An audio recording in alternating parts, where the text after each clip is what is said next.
Alright, this is my IRF-1200s for working on ham radios and CB radios. It ended up, I think, the standard failure is the BNC port over here. This hard line, this large hard line, can handle 150 watts going into this box. And the dumping resistors that are in there, sometimes they fry. And I checked with an ohmmeter across here and it's like 112K. And it's supposed to be 50. So the goal is to take this box out that's under here. You have to take off all these hard lines, a couple connectors, a little bit of wiring. So the first thing I'm going to try and get out of the way is this big one. It's labeled 22 right there and 22 down here. Leave the labels alone. The nuts are attached to the hard line. So this one comes off going this way. You don't have to take it clear off. You could, but I don't think you need to. Okay, so that end's loose. And then this end, the problem is getting to it. So let's take this connector off. This is a fuse right here under a plastic cover. Let's see if we can get this bad boy off of here. Gently, gently, gently. There we go. I didn't put any of this on here. There's a lot of things that are written on with a Sharpie. So this plug here keys with that gap right there, just for memory's sake. Okay. So, I don't know which order to undo this in. Buddy didn't show us, so you got to kind of figure it out. Let's see if I can get this. If I can get this loose, yeah, I'll bet you I have to do this next to last.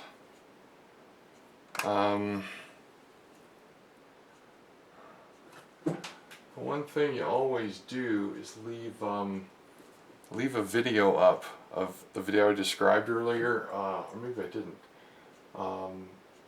The Radio Shop, number 31, IFR-1200. Service Monitor Problems and Repairs. So if you look that up, that's a good to have.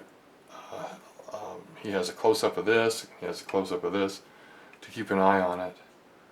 Now, if I remember right, and man, it's been a long time, these rigid lines, the nut, like I said with the other one, nut stays with the line. So you want to unscrew it, what is it, righty, lefty loosey? Okay, yeah, see, that came right off.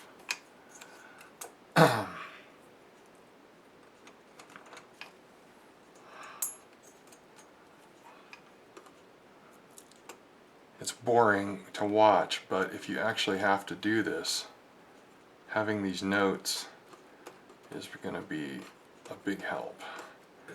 And I know I'll need these notes for my own uses. It's one of the reasons I started my channel a long time ago, is so I can look at stuff I've done in the past and remember how to do it.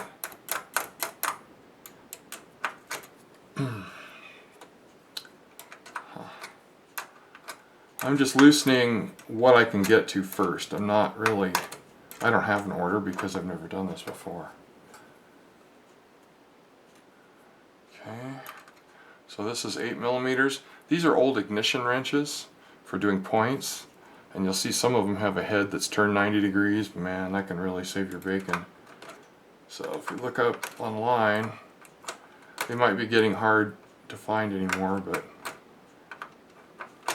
I've been working on cars for a long time, so I've got a couple sets of them. They come in metric and SAE, and these are all SAE as far as I know.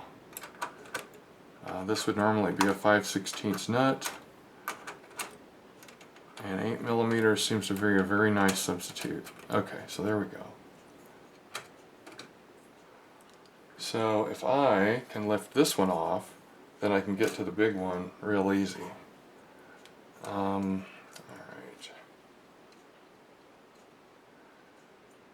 Alright, so I'm going to loosen this one over here. They don't spin off real easy, but they are delicate. Alright, so I'm going to leave that one attached but loose. I'm going to gently move it over like that. I did not bend it. I just pivoted on this loose nut, this loose connection over here. Don't bend this stuff. This is tuned. It's a coax that most people aren't used to working on. I haven't worked on it in about 100 years, so that includes me. Let's see, can I get this? This thing's been sitting for 24 hours plus, not unplugged, but turned off. So it should not be a problem to get in here. There's not really anything high voltage on this side that you can get into. So I'm just gonna assume that I don't have to discharge capacitors.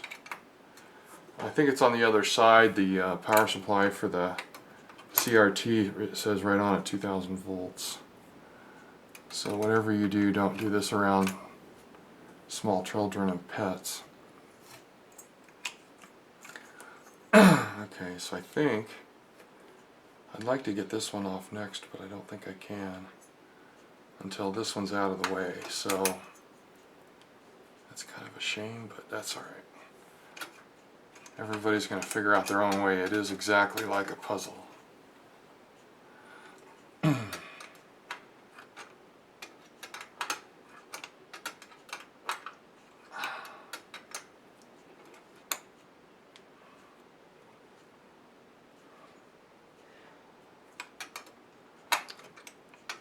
Alright, so this one's going to be a little while, but we'll get it.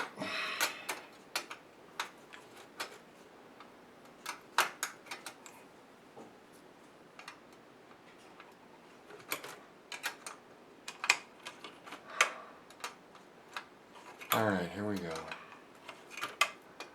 Now we're making progress. Once I lift this one up, getting this nut and that nut will be pretty easy.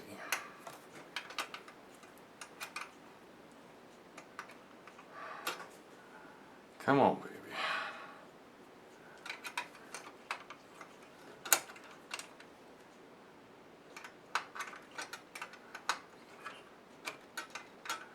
So I'm moving it about one flat at a time, which is painfully slow.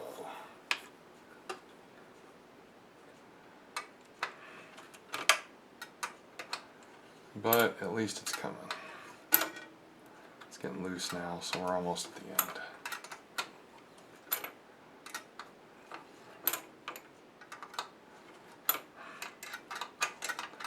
Part of the reason I'm filming this too is obviously, oh there we go, putting this back in an order where you can still reach everything and tighten it. It's kind of a big deal. Now, I loosened this one first, right? Bam. Now, I could damage that if I lean on it.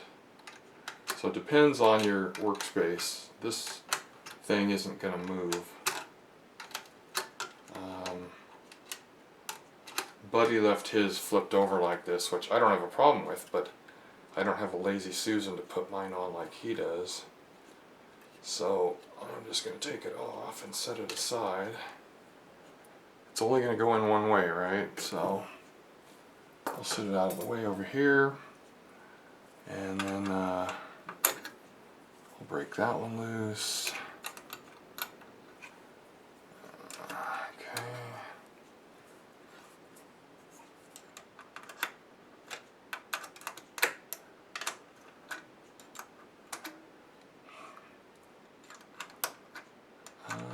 That's coming easy.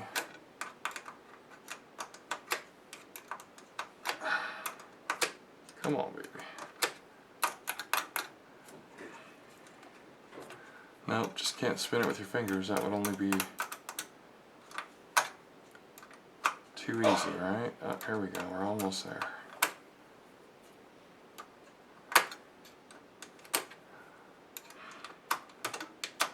Okay, so that's out of the way. Now this big tube has to come out. There's a Phillips head and a Phillips head that holds this little, I don't know, whatever you call it, a clamp. It looks like it's made out of vinyl. And this will come up and out of the way. In fact, let's just do that. Oh, shoot, sorry.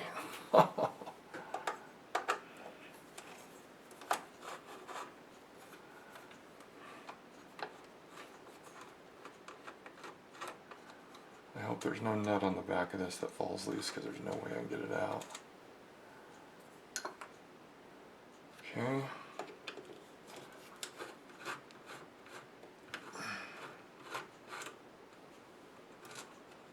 Okay, so there's those two. And this you don't have to uncouple the, oh I see, it's got those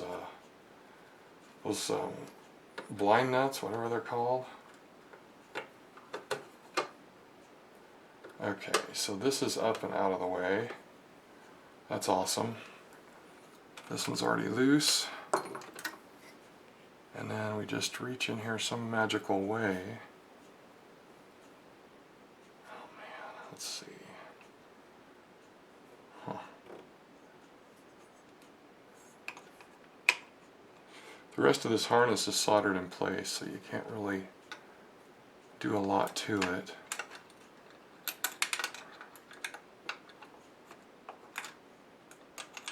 Man, oh man. Wow, okay, let's see where this one goes. It goes over here, and that means I'm going to need to loosen it at some point, so let's just do it right now. And I would not take this off. Okay. There we go. So it's about a turn loose. Now once I pick this up, I can pick it up and pivot it like this one is. And then that won't be completely out of the way. And these flex lines will be easy to put up out of the way too. But getting to that little bad boy is a whole nother... I can squeeze the vinyl out of the way. Let's see, if I had a screwdriver...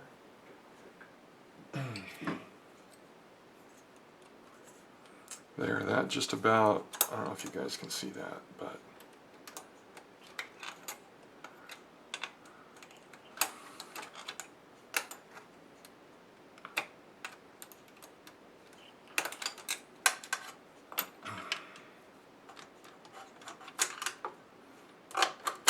oh shoot, well, I guess it's just gonna have to stay down there.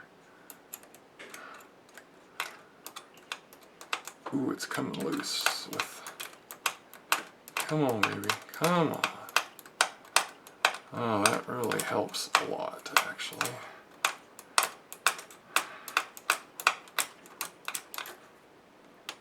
No, not quite. Oh, that helps a lot. No.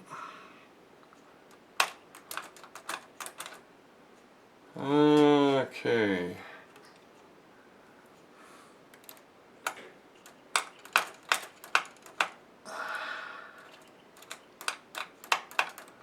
Come on. There we go. Okay. So let's take this guy gently. In fact, I'm going to pivot this one clear to the front. Oh, see, that's nice and out of the way. That's out of the way.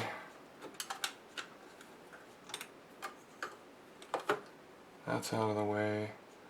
Now, while I was doing all of this, I saw a connector.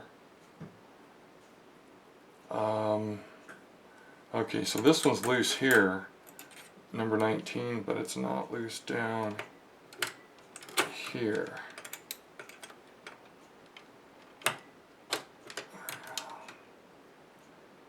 Let's see, it's coming loose, right?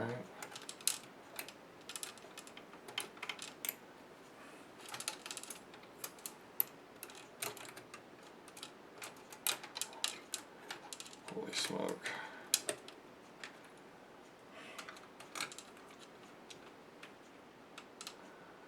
Wow, okay, so This one, if I'm careful, I can move it up that far, up to here, and the box might clear it. If you want to fiddle with it, you can get it out. You could probably take it clear out. But I always recommend, I took a bunch of pictures before I started. Okay, there we go. Okay. Now, what I was gonna say is these are soldered on to these feed-throughs, and this has a connector right here that has to come apart. I think we squeeze it from the side, I don't know, from the top. From the top, there's a keeper here, you squeeze down and it lets it come off, and that stays. Do not unsolder those, just lift it off to get it out. Now, the last thing I believe that we do,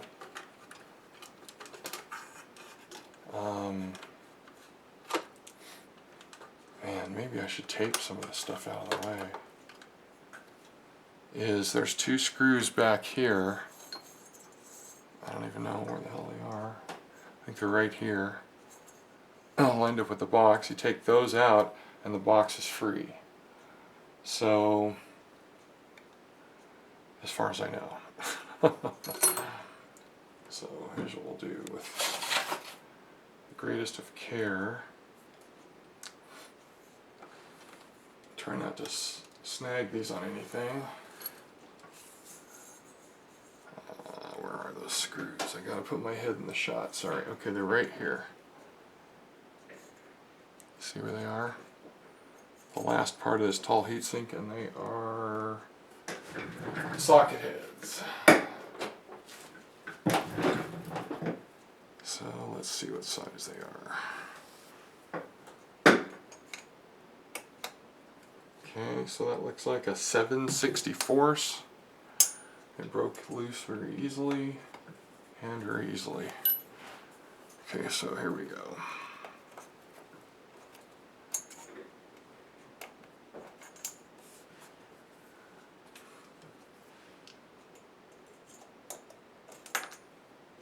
Oh yeah, see, stainless screw with anti-seize on it, because this is aluminum, and stainless, as I know from professional work experience, will absolutely grab onto aluminum and it'll chemically lock it down, which means it's forever. So somebody did this right. Yep. Okay, so there we go. Now let's see how loose this bad boy is. Oh yeah, sure. Yeah, that ain't ready to come out. There's got to be screws on the bottom. Okay, here we go. Put this here.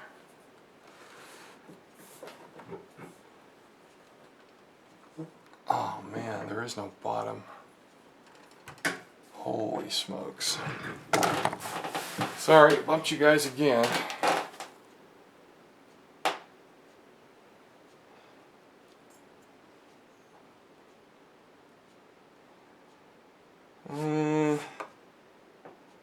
You know, I don't see.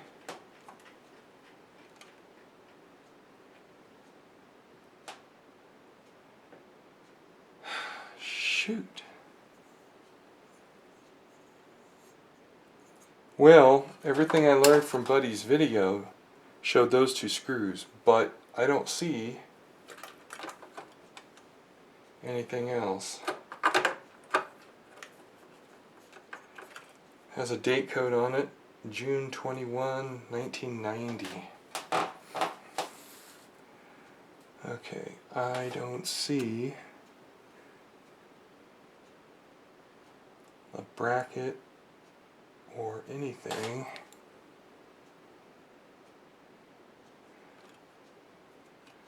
Shoot, man. Well,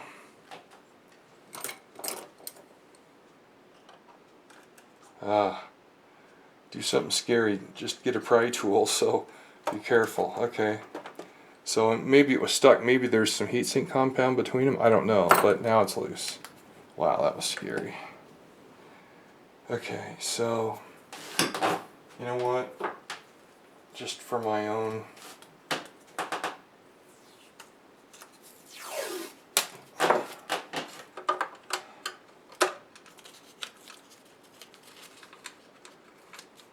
Let's see. I'll do this one. And I'll tape these two down. And that just keeps it out of the way. Alright, suppose I can take this one off, but man, I really don't want to do that. The less I do, the better I'm going to feel. Let's see, these are all soldered in place. There's a wad of black wires here that are stiff, and they just need to gently be moved out of the way because they're soldered to a ground lug on the inside of the case here. So I'm going to bend it slightly. Okay, so let's see what happens. You gotta be kidding me. Wow. That was awesome. Okay, well, big hole. I don't know, there's vibration marks, or no, I don't know what that is. It's kind of a goop. Alright. Oh, there is some on the inside wall here, there is some there we go. See it? Heatsink compound. I'm going to leave it just as I found it. And I'm going to get something to wipe my hands on so I don't spread this all over.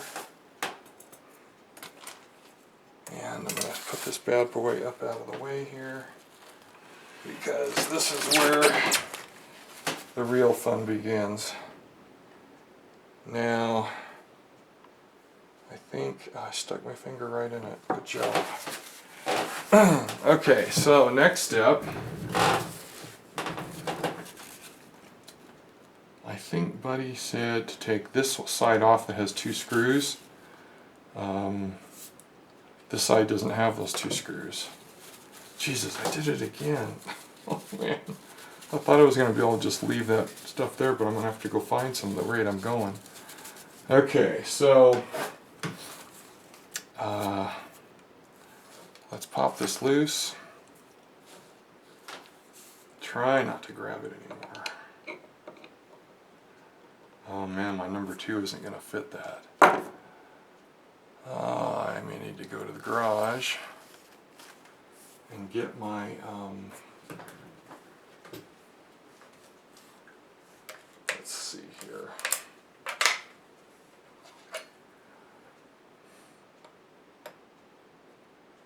Wow, yeah, number 2s don't fit. Absolutely not. So you need a number 1. Yeah, that's way too small. Well, not really, but yeah, really. Okay, so I don't have a number 1 Phillips here that's good quality. So I'm going to shut you guys down for a minute and go find one. Be right back. Alright, so here's what we got. These are, in fact, you can't read it on camera, but these are number 1 Phillips. So they're a little smaller. Oh yeah, that's a beautiful fit. Now, I have carpal tunnel syndrome in both wrists, so doing all these screws manually, if they're super tight, my wrists will hurt for a week. So, oh, that wasn't bad. Yeah, so they're not tight. I thought they might be seized. So guess what I'm gonna do? Now Buddy doesn't like doing it this way. I don't blame him, but I did everything manually for decades, and now I'm paying for it. So I'm gonna break these loose.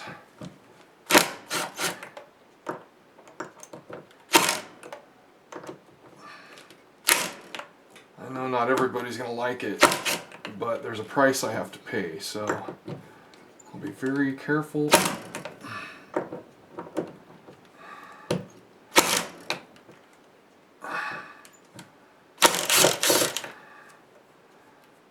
Yeah, that bit is really locked onto these screws. Wow. So I'll just break them loose and then use the screwdriver to spin them. Man, oh man. Wow. That is an A1 fit, my friends. Good reason to leave it in the block.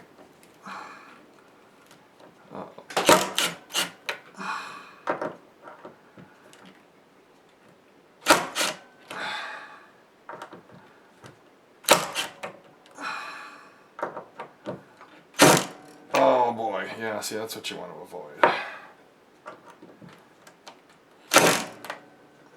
Well, I may have ruined one. Let's find out.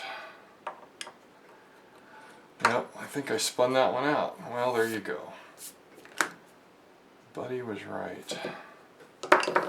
You just got to push down real hard and don't pull the trigger very hard.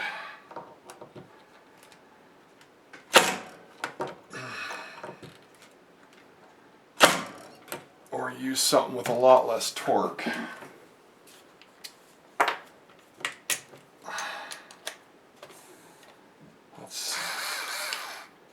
Yeah, I don't know if this even has a torque to take that out. Oh, yeah it does. So this would probably be the better tool in hindsight. Okay, so they're all loose except for the one that I stripped out. So we will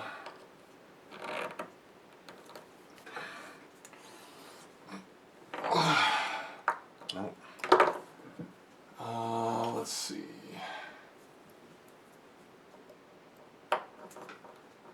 Ooh, that fits nice. Let's see, did I bring my magic pliers? I did. They're not magic, I've just had them for years, and every time I turn around they're something useful. They're doing something useful. Okay, they're small channel locks. Alright, here we go.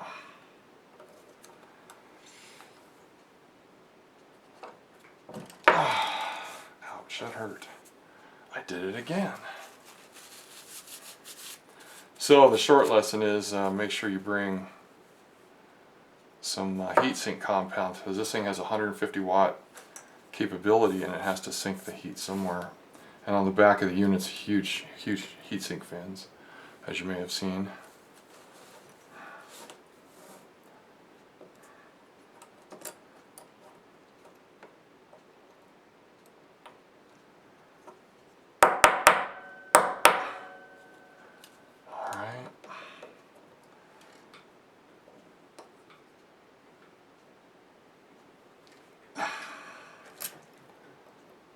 I don't know how I'm going to do that. Well, hell. Okay, so we've got off the camera here. Let's make sure I got all my screws where they're supposed to be. And I'll bet you $100 these are stainless.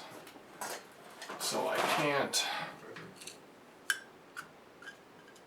Yeah, they won't stay in a magnet tray.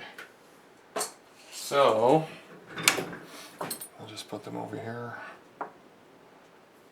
Hopefully they won't drift away too far.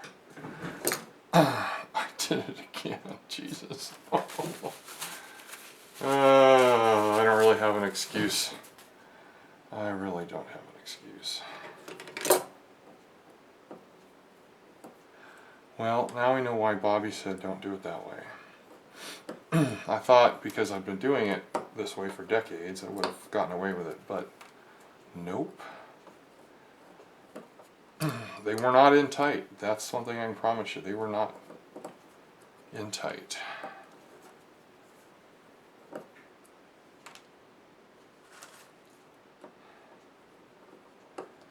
Alright. So the question is, how am I going to get that out? Well, if it were up to me, I would take a Dremel tool with a thin disc on it and cut a slot in it, and put this is a number 2 Phillips. Put a number number 1 Phillips. Put a number 1 flat blade in there and break it out, and then you can still use it again. These are probably what I think they're 2. Oh crap! There's 2 different lengths. Oh goody! I didn't notice that. Oh shit. Okay. Yeah, there's 2 different length screws, and I didn't see where they came out of. Let's see, there's one here. Let's see if that one's long or short. Okay, that one's long. So the next one too, it's probably long. Short is probably, yeah, there's really no way to guess. Alright, I'll just have to pay attention. Okay, that one's long. This one's long. So how many short ones are there? There's 2. Oh goody, 2 short ones out of the whole lot. Well, it'll probably turn up as oh no, there's 3. There's one laying here. So there's 3 short ones. Maybe when we get the top off here, we can look in the holes and see which one's short. Oh, that sucks. I didn't notice that. Okay, so there's 3 short ones. Let's see. Okay, where's the camera, Mike? Alright, here we go. So there's a short one, there's 3 short ones, and all the rest are long, if I got my count right here. Okay. I didn't see where they came out of. I didn't notice. I can see some of these.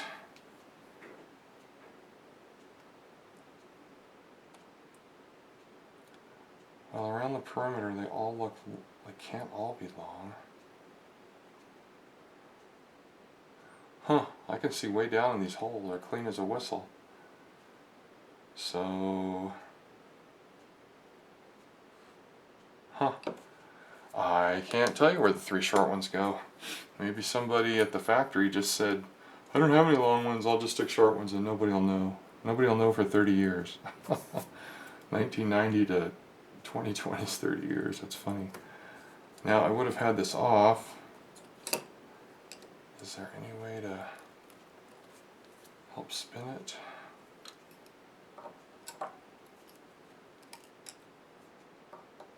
Oh man.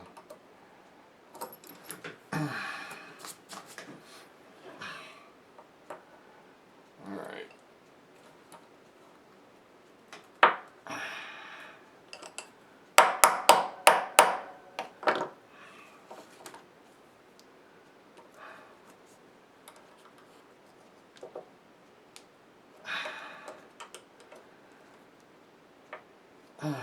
Nope.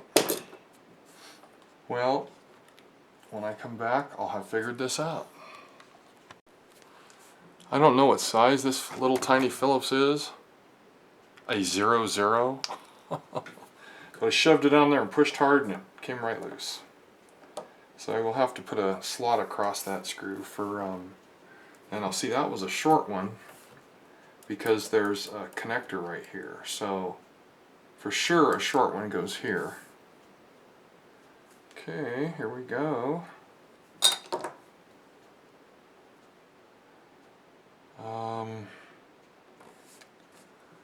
Alright, so let's see if I can show you guys what we're doing here. This is a very high powered ceramic resistor, and it has 3 pins. This one, and this one.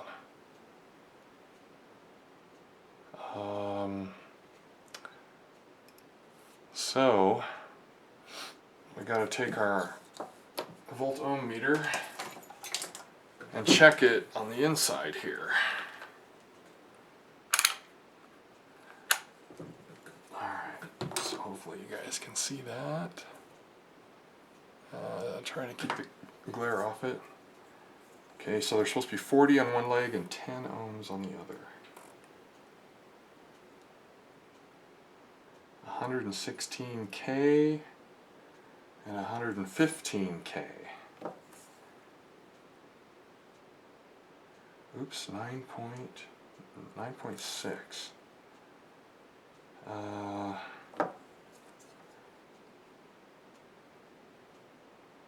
114K, half an ohm, so this side's grounded. 10 ohms. So the 10 ohm to ground side is okay. Half an ohm. Half an ohm. So I guess both tabs are grounded.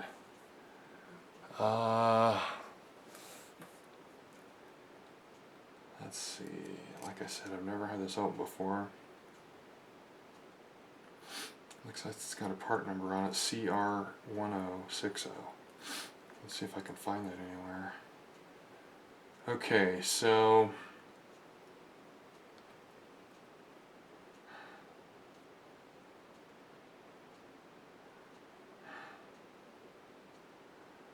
the 10 ohm side is supposed to be attached to ground. So that's grounded. Now there's a post right here, and I think that's grounded, so this thing's soldered straight to it. And 10 ohms to ground. So from here to ground is 10 ohms.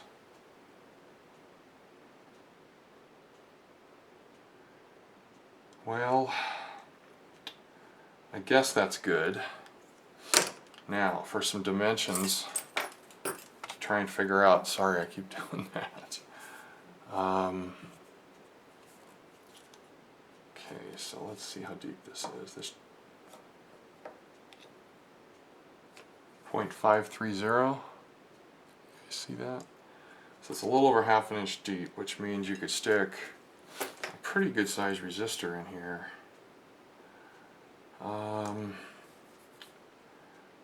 Okay, so if I remember right, yeah, this is the one that large rigid coax tied to, the big one that I laid back there. That's tied to this one, so it comes in here, it hits the 10 ohms, or no, it hits the 40 ohms first.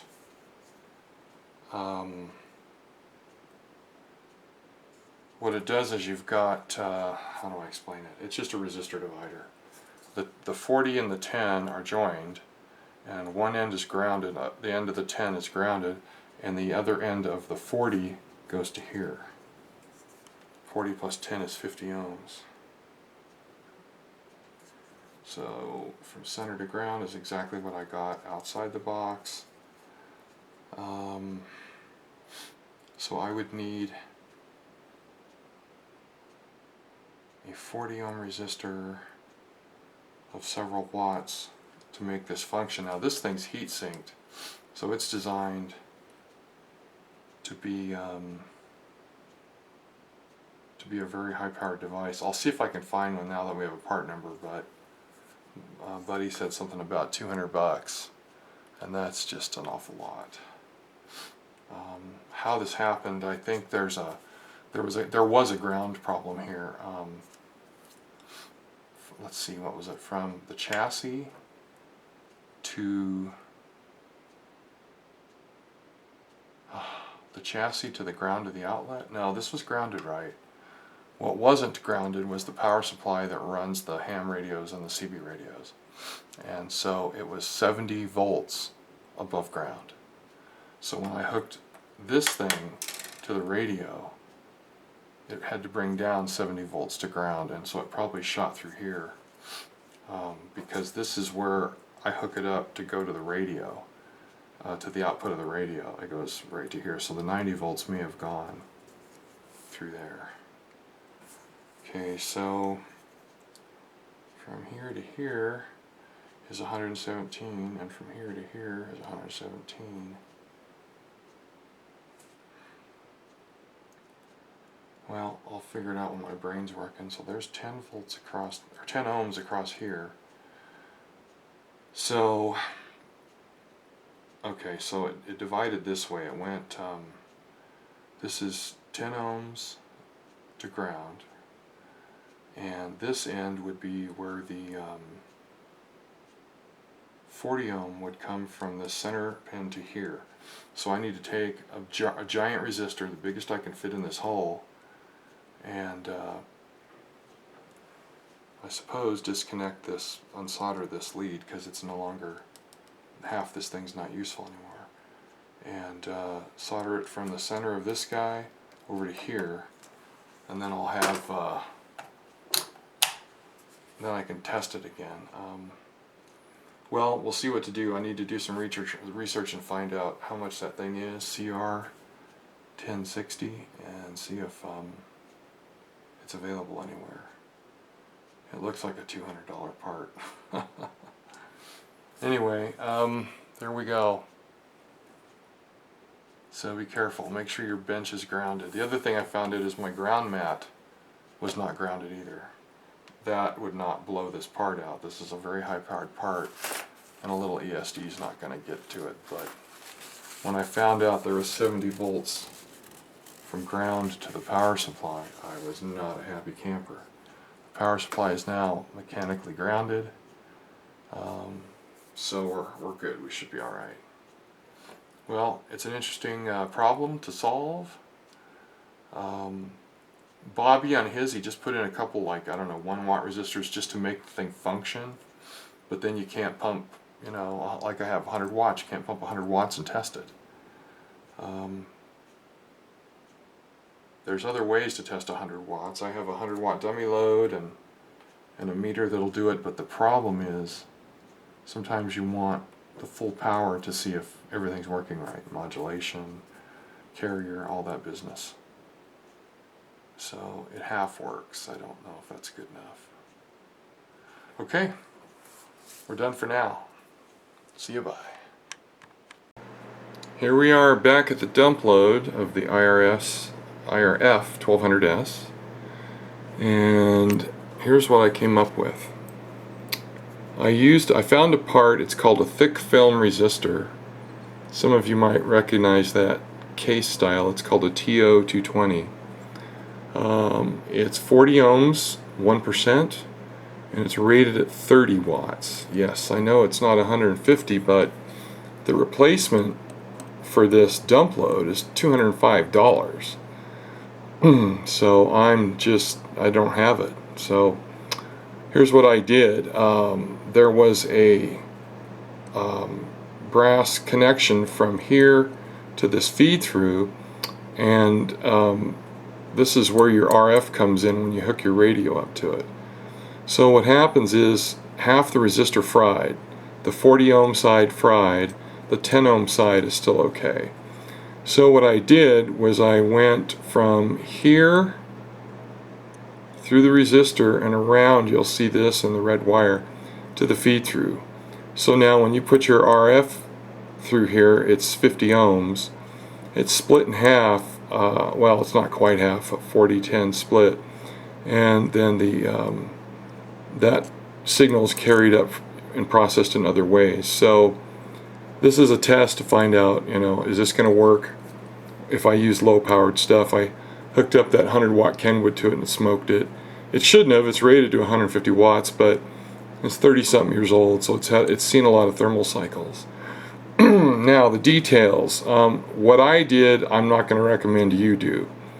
This screw here is 632. It's a socket head. 632 is way too damn big.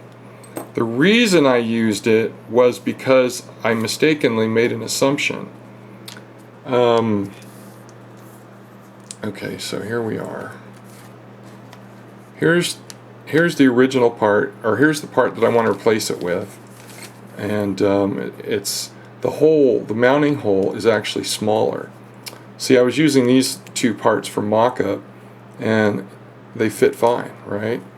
The problem is this thing, the hole's smaller, and that means it does not fit over the screw at all. So I had to drill mine out. Oh God, I don't recommend doing that. They're only $4.66 a piece plus shipping. But if you use a 440 screw, it'll drop right through there. It'll work just fine. So get a drill, get the right drill and tap, and put a 440 hole through here, through this wall, centered on this screw hole right here, and then wire it in place. Now what I did, I don't know if you guys can see it. Can you see the lines that I scribed? Oh, there they are. One goes right through the center and one's a little low. So I changed my mind, put another scribe in a little higher with a set of calipers. And that line is exactly 230 thousandths from the top of this. Now what that did is it shifted the resistor not flush with the top but down just a little. It spaced it up so these the legs would fit better. One of them soldered under here, and you can see the other one with the red wire. It just helped. So that's how I would do it. Also use a thin layer of silicone grease behind there, or thermal grease I should say. So anyway, and make sure that your screw does not stick out past the surface. I used a washer to spread the load, and that brought mine back, because this, you put thermal grease on it, and then when you bolt it back in the chassis, there's two screws that hold it in, and you don't want anything lifting it out. So it's a little bit of precision, and yeah, it was a little scary sticking this thing in a vise and stuff, but I was careful, and I have a tiny bit of machining background, so you know, it cost me, I paid for two of these, so $4.66 twice plus $8 shipping. I got mine from Mouser. Now the part number is the same wherever you get it from. MP930, and it's 1%. So you can look that up and you can get it all over the place. I think DigiKey had cheaper shipping, blah blah blah. Here it says 40 ohm, 30 watt, 1%. So it's super accurate.